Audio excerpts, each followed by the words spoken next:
welcome back, Adrenaline Volleyball Next Level channel on YouTube. We are lucky enough, the NCAA brackets were just released, and after a record-breaking season of TV viewerships, we are ready for what should be the most viewed NCAA volleyball tournament in history, and we are lucky enough to be joined by 6 athletes that are putting on their dancing shoes, and they're going to be participating. So let's go around. I'm going to let them introduce themselves, and then we'll get to talking. So first of all, let's buzz into the Louisville fan cam. PK, you want to start us off?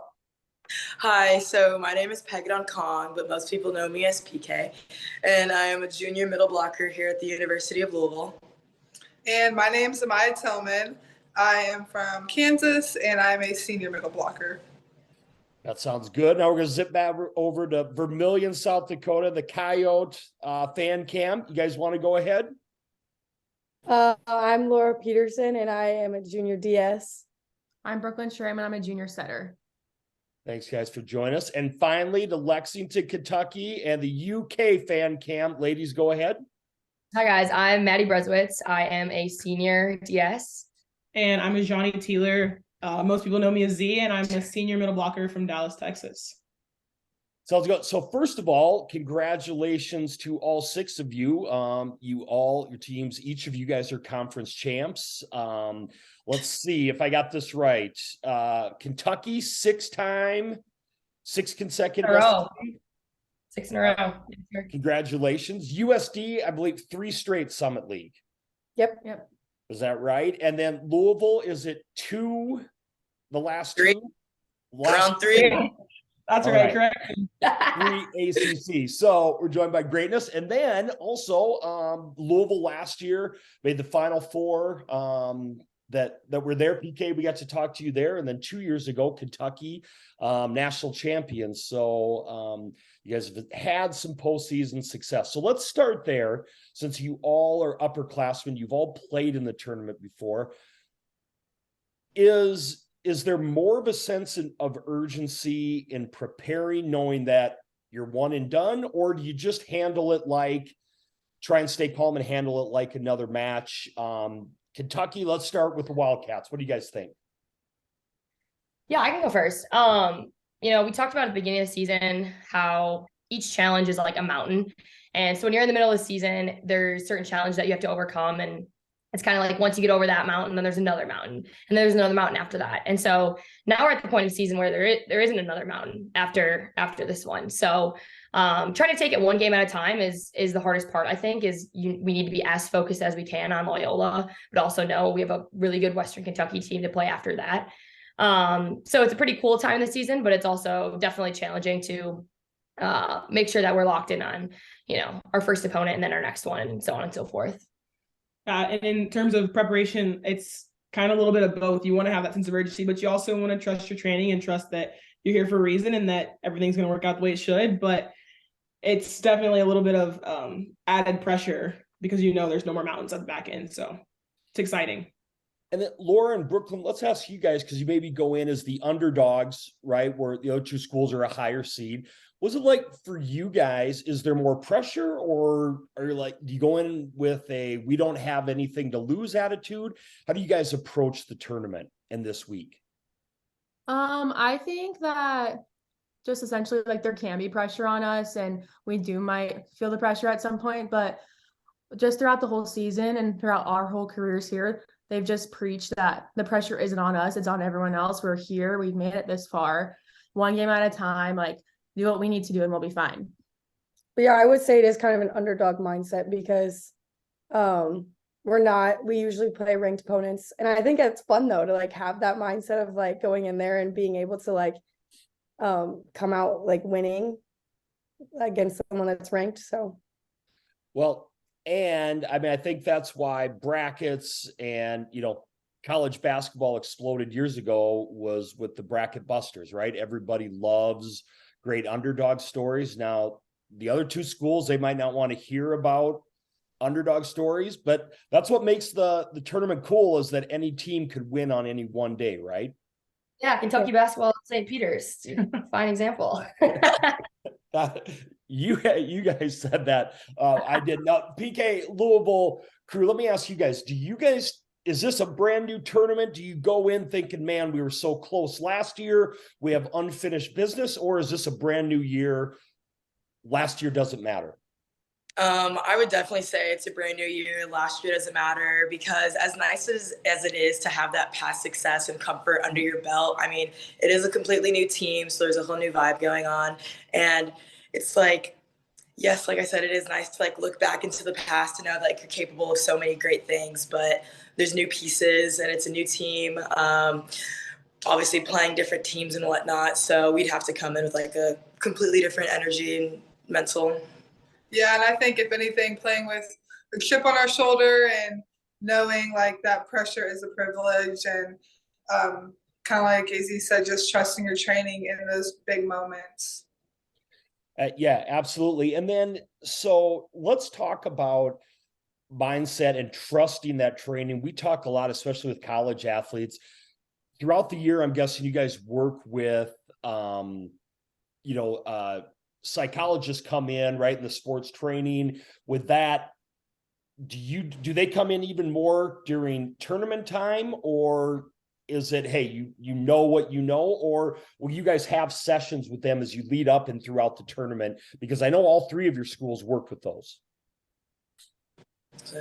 I would say for us at least, it's something we try and tap in with. I mean, not on like a super regular basis, but we try and do it throughout like the entirety of the season. But I would say once it comes closer to like December and postseason time, that we will like put an extra emphasis on it, because you're only as strong as your mind is. And if that's not in the game, then there's no game for us to play. Yeah, that was good, PK. We meet with Dr. Cormier, who's our sports psych, probably once a month-ish, pretty consistently. He's a huge part of our success at Kentucky. I think every girl on the team would say that, and every person on staff would say so as well.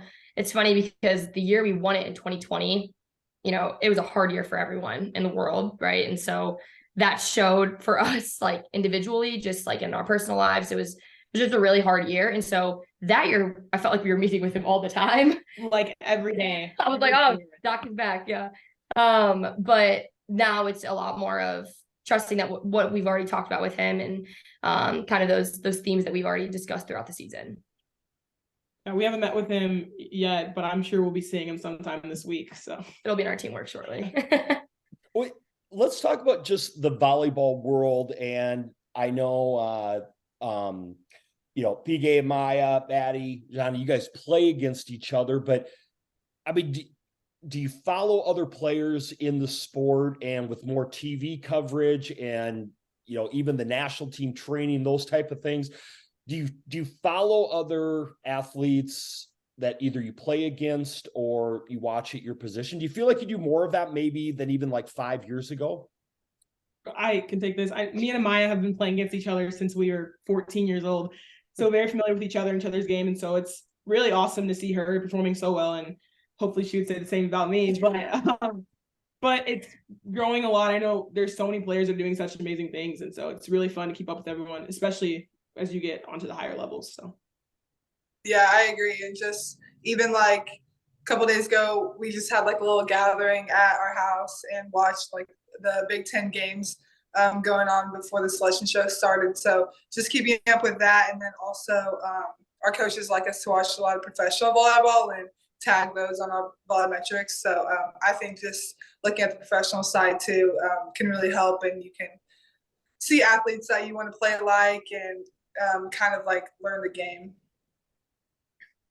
Laura, what about Laura Brooklyn? What about you guys too? Because you play some big time opponents. Is it something that you guys are constantly watching volleyball, other outside the Summit League? Yeah, we actually do. We were watching the two Nebraska games from this weekend before the selection show today.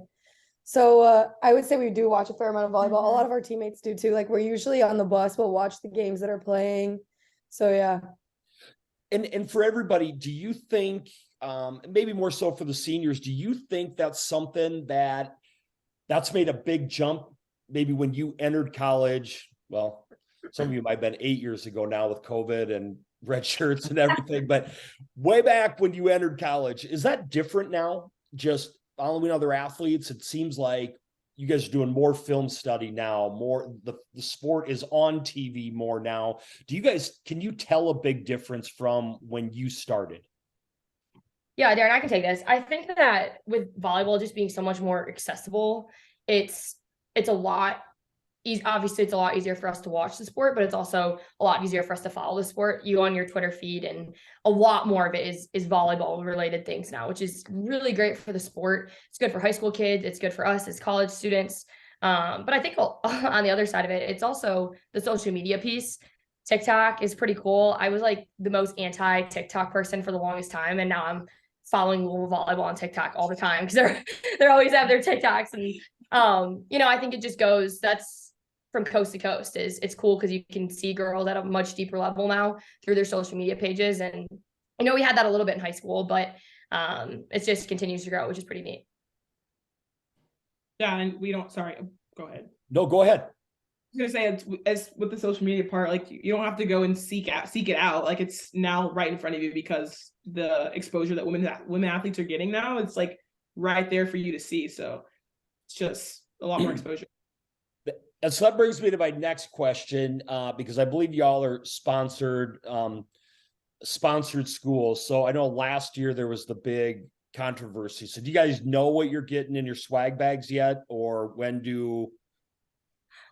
I mean, do you think are they going to be better than it was last year? Or are you hoping for better than it was last year? Because wasn't that a big controversy? I don't know. Was it? I guess maybe we were kind of ours. We had like a boxing uniform in it. There's like the year we won it, there was like that green sweatsuit. That's not good. Yeah, we could be better, but I don't know. Maybe you're told I would say. I just thought there was a big thing that basketball got a lot more in their swag bags from their labels than at the NCAA tournament. You guys were like, we don't pay attention. We just show up and play, right? That's not a winner, and that's pretty good. What is it like just that mentality when do you ever think about it? You've all been in a game where you've been eliminated, but do you think about that? Like, man, if we don't come back here, we're done. Does that enter into your mind in a tournament, or do you really focus on one point at a time? I can speak for our program where we're definitely a 1 point at a time type of team. Because if you start looking too far into the game or too far back into the past, rather than living in the moment, that's when it can get super easy for you to get caught up. It's easy for people to start running points on you guys. But when you take it one at a time and really focus on what's happening in the moment, I feel like that's when our team is successful more often. Yep. Kyle, what about you guys? Because you have to know when you come in as an underdog, right? And you're playing team from the Power Five or whatever, they're going to have runs. There's probably going to be a point when you're down. Does coach talk about that's literally 1 point? We got to minimize those runs and really getting you guys to buy in at tournament time? Yeah, I would say so. Well, we always talk about, even when we play other teams in the Summit League, like this weekend, we talked about like good players are going to find a way to score. They're going to find a way to get points, like go on runs, all this stuff. You just have to focus in on ending the run and taking it one step at a time, 1 point at a time to like get back into the game. I think something we also try to emphasize is like following our game plan, doing the things that we can control. Like we know we can pick out certain tendencies and certain things that the other team's going to do, but we just have to know exactly what we're doing and how we're going to stop that. Do you guys feel with the portal and players taking a 6 year, they talked about it on ESPN during the selection show about this might be the most parity ever. The highest amount of teams that could possibly win a national title. You guys feel like that you look and say, man, they have a chance. We have a chance. They have a chance. Does this seem like the deepest field ever, as opposed to other years where maybe there's one clear-cut favorite? For sure. I think it's been like that since August. Everyone's beating everyone. No one's really safe in any game. And so that's what makes it really fun, though. And that's what's going to help elevate the sport to the pedestal it deserves to be on. And so I think we're all really excited about that, but it also adds pressure. Like you said, Loyola Chicago can come in and beat us, and I don't know who Louisville or South Dakota State has first round, but I'm sure they need to focus on that first game. And so it makes it way more fun. Laura, you want to correct? South Dakota, not state. Sorry. Sorry. Laura was trying to be Oh, nice. I was like, oh. All right. You corrected yourself. You're all right, Shai. Thank you. What's it been like with all of the extra TV, and national TV exposure?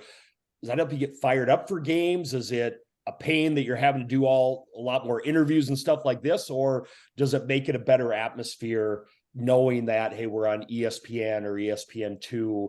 And I know Kentucky, you guys were on like 3 or 4 times. Well, Louisville, you guys were quite a few times as well. What's that like, having big time on a major cable station now on a regular basis? Yeah, obviously, this game didn't really go how we wanted to, but the game against Louisville, that game was so freaking cool. I think that all 4 of us can agree that that was so good for volleyball. And I know the Big Ten has had a few of those games too that were broadcasted and had huge viewership numbers. Going into that day, we talked about as a team, like, what an opportunity for us to inspire people, to show how the game should be played. And so we were texting our families, our friends back at home. And I have a lot of friends out on the East Coast that I worked with this summer who don't understand the sport of volleyball. And so I was texting them all and I'm like, you guys should watch the game tonight. And so they were all tuned in and just saw how cool volleyball is and what a neat sport it really is. And so I think that the path where volleyball is going in the future, it's really promising. And I think the more games that are on TV, the better for the sport in general. Yeah. Well, and Brooklyn, Laura, even with you guys, like, we have Midco Sports, they had more games this year than they'd had in the past. More games, the Pentagon's our big facility, more games there like they've been doing for college basketball. That brings more exposure to you guys as well, right? Exactly. Yep. I think what's important for our sport around here is when we do get the time on the TV, that just eventually brings in more fans into our own arena too. Absolutely. And I want to end on that because we have a majority of our followers are prep, high school athletes, club athletes that want to be where you guys are at one day. And especially where we're at, it's kind of a new phenomenon.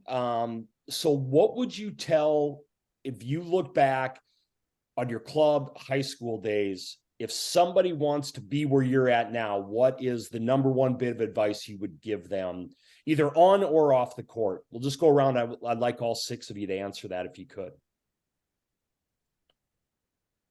I'll start, I guess. So for an on-court thing, just be coachable. Be coachable and be a good teammate, because if you're not able to take in feedback and those kinds of things, if you're not able to just work with the people that are beside you day in and day out, then I don't think there's a way you could ever get to the potential that you want. And then for an off the court piece of advice, just stay involved, keep doing things. Volleyball's fun and it'll be around for a while, but it's not going to be around forever. So just have other things that you enjoy, love doing, and just keep building off of those things. Yeah, going off what PK said, for on the court, I would just say to really play like yourself. Like, obviously you can watch your favorite players and kind of like mold your game as you see them, but also just know, like, if you're not 6'6", you don't have to play like a 6'6" player. And I don't have a high vertical, so I have to play differently than someone who jumps so high. So just kind of playing yourself and not getting too wrapped up in trying to be so tall or jump so high. And then off the court, very similar to PK, we can get easily wrapped up in our athletic identity to where it becomes such a big part of our life. I mean, it is a big part of our life at the end of the day. It's kind of why we chose the school we chose. But yeah, be involved and do other things outside of athletics so that you love the university when you're not playing your sport. Perfect. Laura, what about you? I would just say that it's like keep an open mind, I guess.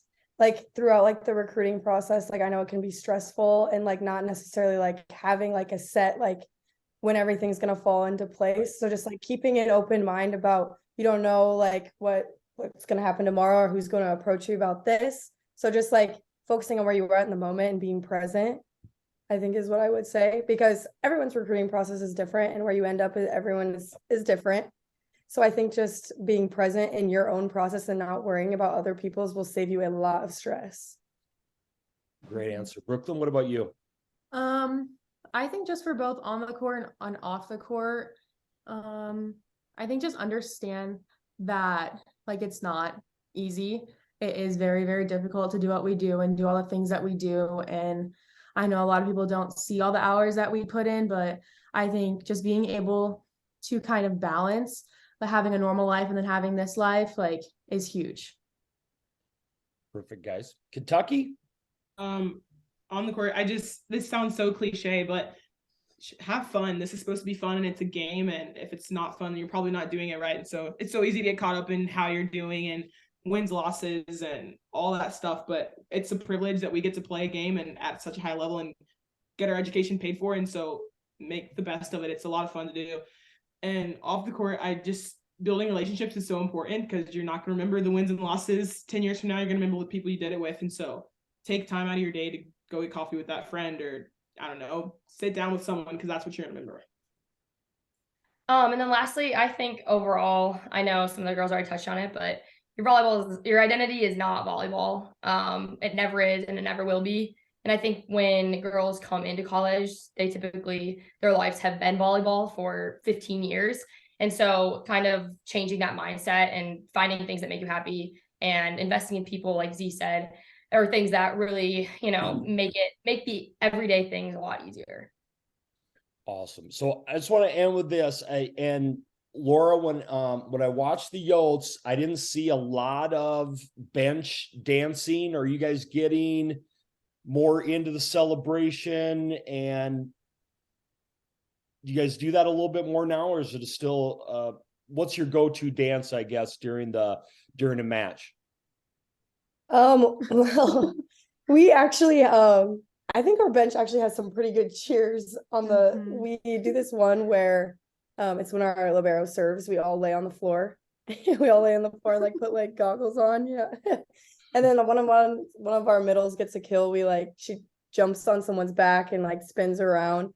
So yeah, I think our like go-to dance move is probably just like each player has a certain cheer that we do for them. So I don't think we have one go-to. I think each person individual has their own go-to.